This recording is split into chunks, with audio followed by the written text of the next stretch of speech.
Welcome to Campfire Football. I'm Sebastian North. This is episode 42, a packed episode 42. I'm going to try and not make this too long. This is the knee-jerk reaction episode. This is the kind of topic that gets me all fired up all the time anyways. I don't really like when people have dramatic, illogical reactions to nothing events and not be measured and not think things through and take their time and be patient. Something we see all the time in football, of course, but everywhere else. A small example of something that's going on in my life here in Colorado. It's been really, really nice the last week. We've had some gorgeous, gorgeous days, 65-degree Fahrenheit, multiple days in a row. Feels like spring is here, right? But the way it works here is the weather goes up and down like crazy in March and April. And so we're about to get 1 to 2 feet of snow this weekend here in Denver. Though everyone knows that snow is welcomed here and that we enjoy it and like it and it's part of what makes Colorado, Colorado, people are losing their minds over 15 to 20 inches of snow. I mean, there's people sending out emails, you get emails from my club, people saying, stay really safe, do everything you can to avoid the roads, and like, what? Don't leave your house is some of the things that people have been that's been said on the news. Look around. By the way, if you look around this area, everyone's got a vehicle that can handle it. That's the first thing. And the second thing is, this is what we're used to. This is what we like. So why would you go and tell people, terrible, scary, we're going to get inundated by snow and no one's going to be able to go anywhere? In 2003, we had 6 feet come down on us over the course of 3 days. That was snowpocalypse. This is not going to be anything of the sort. And it's just an example of how, even though everyone knows that it's not that big of a deal, everyone has to talk about it and gin up this dramatic thing for, I'm not really sure what reason. And I just see it, we see it in all kinds of things. So basically now, let's relate it to the football that we saw this week. Man City against Southampton, right? Okay, first of all, before we get into the match, in the lead up to the game, there was an interesting situation in the press conference, the pre-match press conference that Pep Guardiola did, with, honestly, just a horridly lazy question brought forth from basically not really taking the time to think of how can I ask something quality to this coach that's not just going to sound like I lazily paid attention to stuff that's been going on and just want to, I don't even know. Just listen to this. You're right. So Southampton can be very impressive.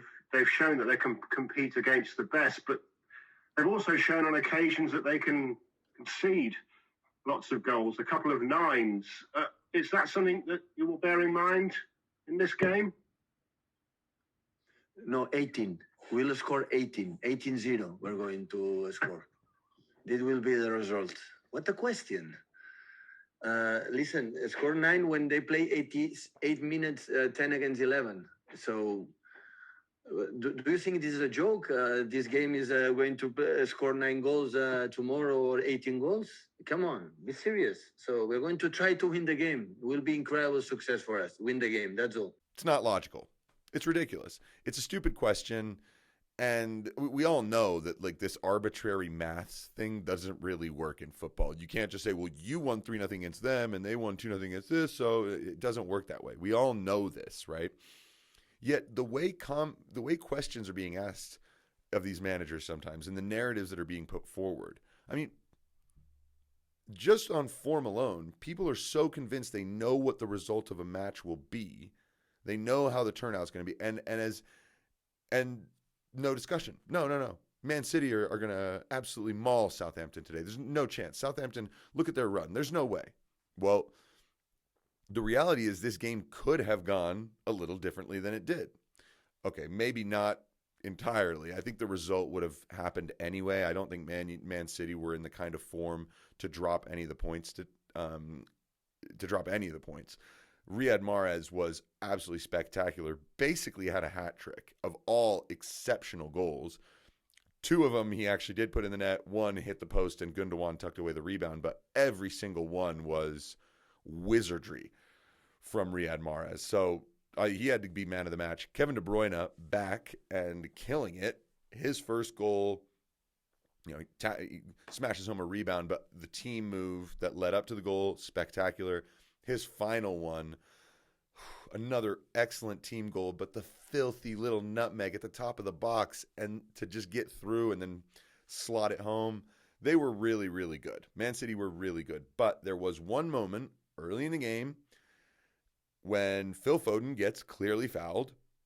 Very, very obvious, right? He keeps on his feet. He keeps going.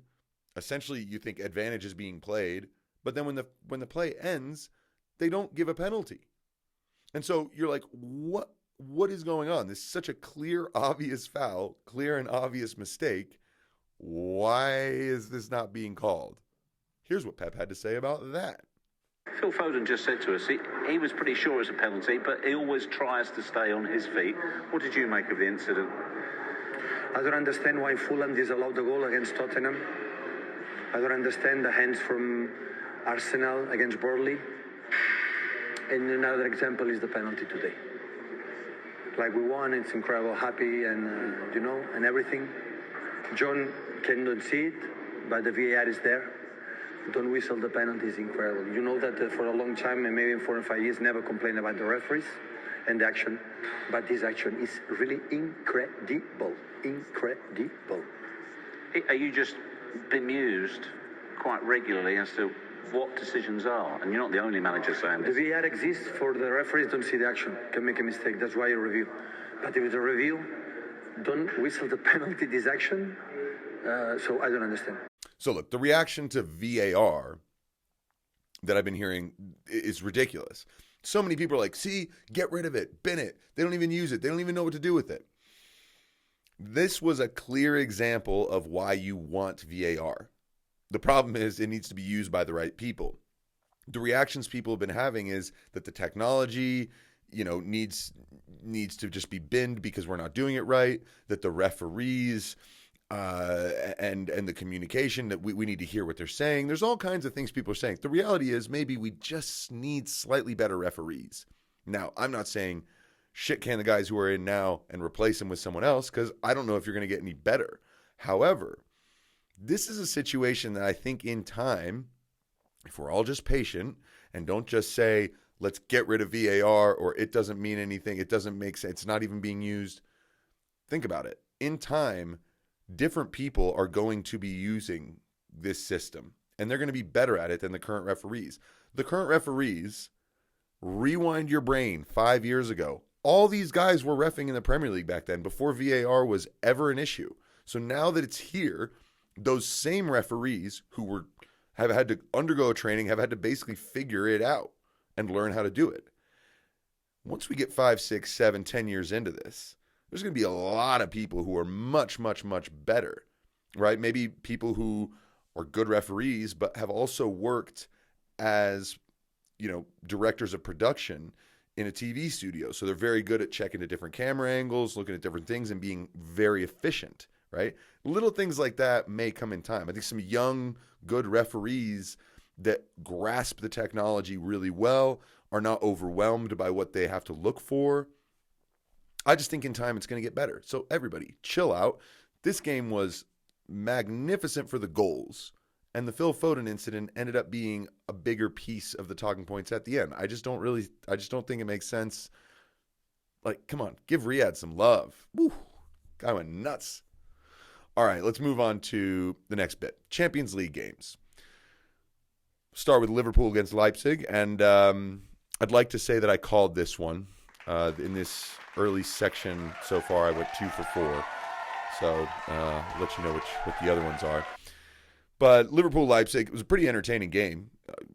Back and forth, plenty of chances, hitting the bar. The reality is that even though Leipzig looked like they could score and put Liverpool under pressure, Liverpool never really looked like they were actually going to be beaten by 2 goals. Like, if the goals started to come and it could turn into a goal fest, you felt like it would be more like a 5-4 Liverpool or like a 4-3 Leipzig. But you just didn't really get the feeling Liverpool were going to be beaten by 2. The pattern of the game was way too open.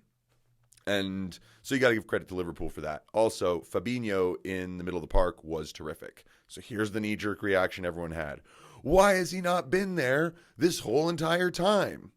We all know that the injuries are a part of it. But people like to say, well, you've got Kabak, you've got Davies. Why has Fabinho been back there? You've got Reece Williams.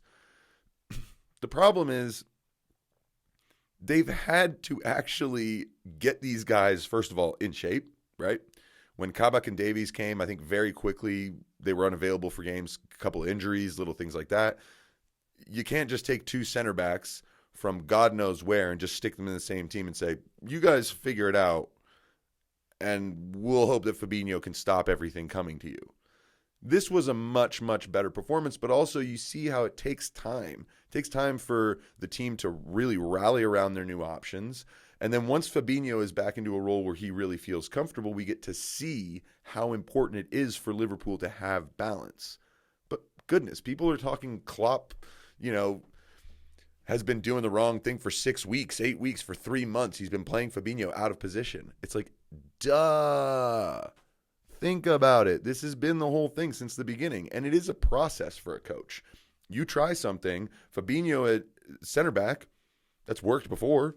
Why not do that instead of take the risk of putting someone in who might have a calamitous game, right? I mean, I think that's the thing, is we need to remember that there's reasons for this stuff, and a lot of it does come with patience and time. Barcelona against PSG. Woo! There was a little minute there where you thought maybe the remontada was almost actually on the cards. First of all, Messi hits an absolute howitzer. Thunderbolt, just bang right into the top corner. It was kind of like I'm Messi and I can do this, so I'm gonna. There was passion in that shot. There was belief and anger. There was all kinds of stuff in that. It was an amazing goal. The thing is that PSG were just so bad in the first half. And Barcelona looked really motivated and up for it that, if Longley doesn't get penalized and Mbappe scores a penalty and Messi actually scores his, if that swing goes instead of from 1-1 to 2-0, we're talking about a really crazy second half. And one where it's not unreasonable to think that Barcelona could have found a way to get another goal or two. They would have had to win 4-0 because they were scored on 4 times at home. But, yeah, it was really impressive. Again, Messi, absolutely terrific. But here's the knee-jerk reaction. Because Mbappe scored and because of what Haaland also did, everyone said, Messi's done. It's over. This is it. The last we've seen of Leo Messi. Really? You want to go there? Okay. Messi's performances this season have been nothing short of stunning. I mean, there's people saying he's lost a step. He's slow. He doesn't move around as much as he used to. Messi's been walking around the pitch conserving energy for years. He's been doing this for 5, 6, 7 years now. It's not new that Messi walks a lot, all right? It's not new that Messi doesn't really drop back and defend unless he's just lost the ball, right? Like that's or unless they're in tight spaces where he's close to it. That's not new. What's also not new is his unbelievable goal and assist record, right? I mean, look, he's got 35 appearances this season. He's got 25 goals and 9 assists, all right? Like, think about it. That's a goal contribution every single game, okay? Barcelona's total goals this season is 84. He's got 29% of their goals, but if you add the assists, he has 40% of his hands all over the goals. These are important goals, too. Rarely is someone else scoring the 1-0, the 2-0. Rarely is someone else assisting, an unbelievable pass that cuts open a defense to really get control of the game. Anyone who assists Messi is literally just handing him the ball, and he's creating everything. If you've been watching him at all this season, you have to understand this is still the best player in the world. I know that there are other young guys right now who are doing an amazing job. We'll talk about Haaland in a second. Mbappe's doing his thing as well. A highly decorated player already. But I still don't see anyone doing what Messi does with such absurd regularity. Okay? So before you go and say Messi's finished and he's only got 1 year or 2 left at the top level before he's done, be careful. Don't write off a goat like this. Don't do it. And I was right that PSG would knock out Barcelona. All right, moving on. Juve against Porto. Wrong about this call. Although I have to say, I think I was right to make the call that Juve should go through. They were absolutely favorites. I don't know how they managed to bungle this whole thing, really, but there are reasons. So, first, I want to talk about the fun stuff. The game had so many good things. First of all, Federico Chiesa is like, I'm loving this kid. I remember his dad, Enrico, when he played for Lazio back in the 90s and early 2000s. And I mean, Chiesa is, he was great at Fiorentina. When he made the jump to Juve, I was like, okay, this is good. We'll see how he does. There have been times where it's he and Weston McKennie are the only sources of pure energy on the field, of joy, of passion, right? Ronaldo is what Ronaldo is. He's a machine that gets stuff done. The rest of the team feel like a bunch of nice, silky, decent footballers. But Weston McKennie has been an engine, and Chiesa has come in and just been a talisman almost. I mean, the goals he scored, both goals were excellent. But then my favorite part, the stomach slide. How often do you see a stomach slide anymore?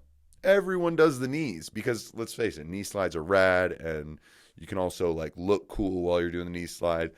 You do the stomach dive thing, like it's not that cool looking, but it does show how happy you are. And to see this young guy do that, it was just really fun. I really enjoyed everything that he brought to the table.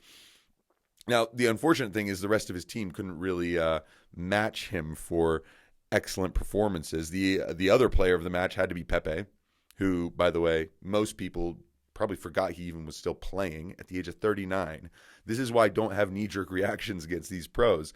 If they are good enough and they can stick around, I mean, they're genuinely amazingly talented people who, if they're still fit, it's amazing what they can do at the top level. So, got to give some credit to Pepe and to Porto for getting through and making it. I was very surprised that they got a 1-0 lead. I was also very surprised that after Chiesa scored the second goal, I think it was early in the second half, how it lasted all the way deep into extra time, still at 2-1. I'm very, very surprised about that. And part of that is excellent defending from Porto. Part of that is also a little bit of bad luck for Juve, a little bit of luck for Porto, and just very tight situations. I mean, it was really close. I think in stoppage time of the 90, Cuadrado hits the bar with an unbelievable left-footed shot. Goalkeeper was miles away from it. If that is 2 inches lower or an inch lower, it's a goal, game, and that's it. Done. Tie's finished. We're all applauding Cuadrado and Chiesa for how well they played, that it was a tough test for Juve to get through, but they managed to get by. Morata also had a goal disallowed, which looked like an enormous offside, but then when you saw it, it was actually just his shoulder. So that was a really tight decision. And then Ronaldo, multiple times in the box, is getting towards the end of a cross, and Pepe kept getting there, just kept getting a flick, getting something on it. On any other day, one of those chances gets through, headed in. So it was really, really tight. And I got to say, Juve didn't just totally collapse. What did collapse was that paltry excuse for a wall. I don't know what you call that. That's not a wall. Looked more like a destroyed hedge in wintertime with no leaves or anything on it. I mean, it was just unreal. Now, look, a lot of people are blaming Ronaldo for this, blaming Morata for this. And they absolutely deserve their fair share, right? As a professional, you shouldn't do that, period.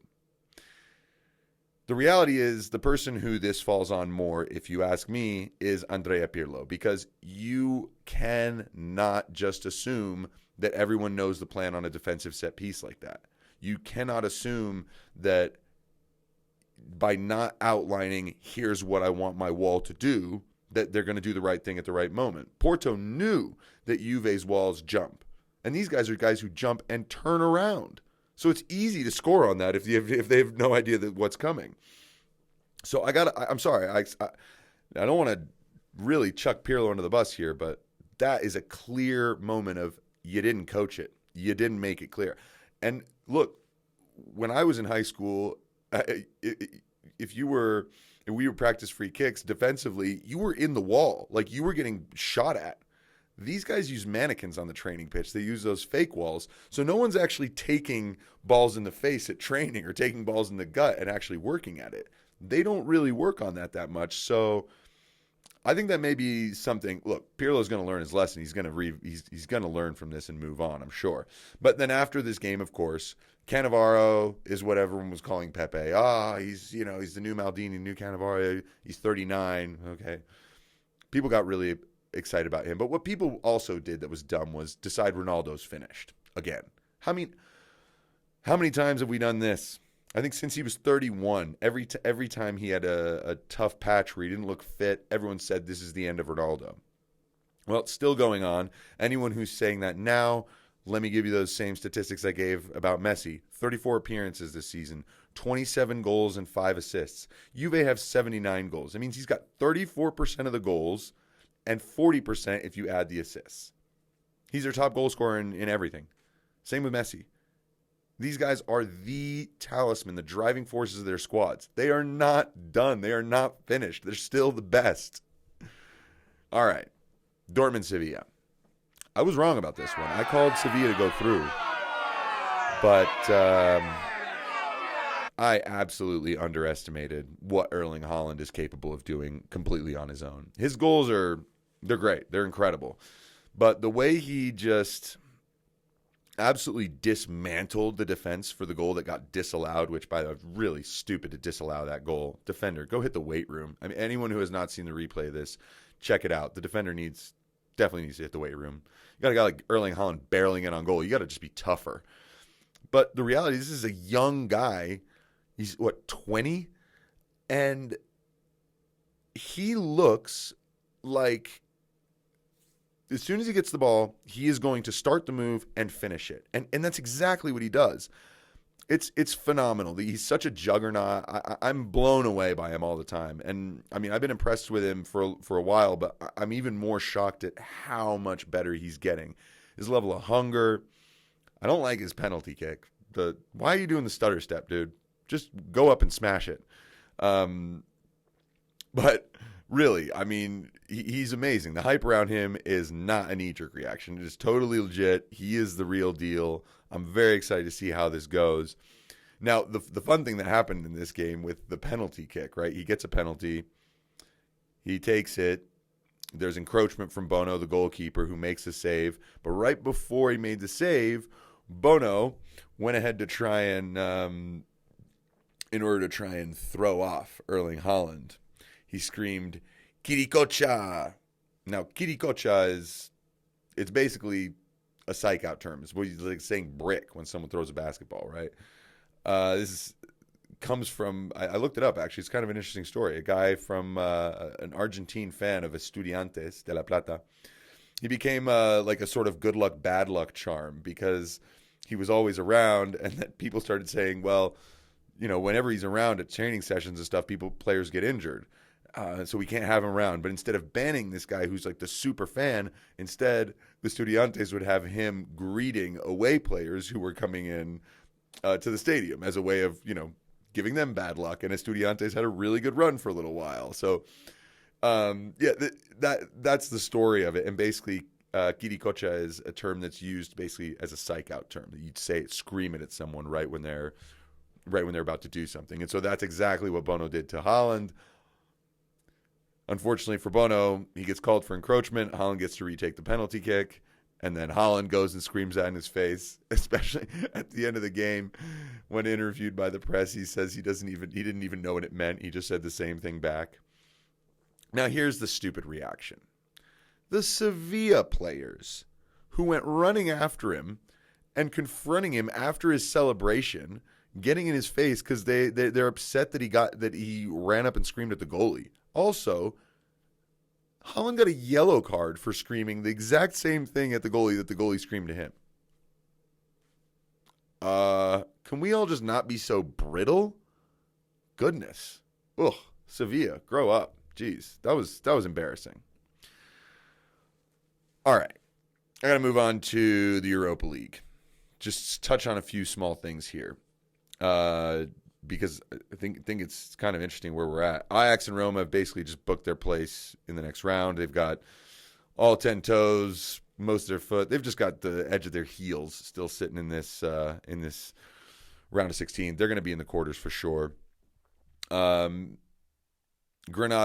Spurs, Arsenal, Villarreal, they all put themselves in absolutely terrific positions to get through.